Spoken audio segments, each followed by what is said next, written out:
Genèse, chapitre 16.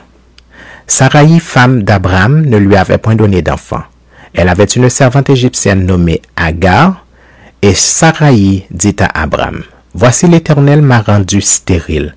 Viens, je te prie, vers ma servante. Peut-être aurai-je par elle des enfants. » Abraham écouta la voix de Saraï. Alors Saraï, femme d'Abraham, prit Agar l'Égyptienne, sa servante, et la donna pour femme à Abraham, son mari, après qu'Abraham eut habité 10 années dans le pays de Canaan.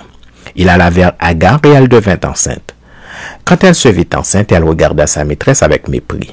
Et Saraï dit à Abraham, « L'outrage qui m'est fait retombe sur toi. J'ai mis ma servante dans ton sein, et quand elle a vu qu'elle était enceinte, elle m'a regardé avec mépris.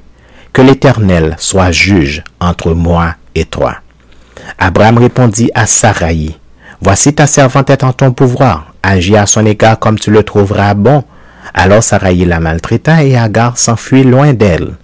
L'ange de l'Éternel la trouva près d'une source d'eau dans le désert, près de la source qui est sur le chemin de Shur.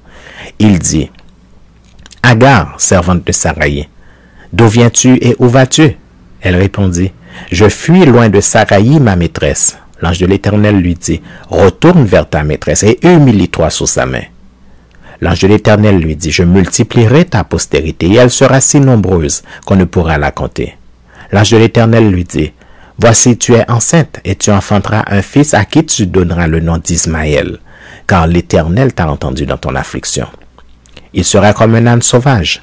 Sa main sera contre tous et la main de tous sera contre lui, et il habitera en face de tous ses frères. » Elle appela Ata El Roi, le nom de l'Éternel qui lui avait parlé, car elle dit, « Ai-je rien vu ici après qu'il m'a vu? » C'est pourquoi l'on a appelé ce puits le puits de Lacaï Roi, qui est entre Kadès et Bared.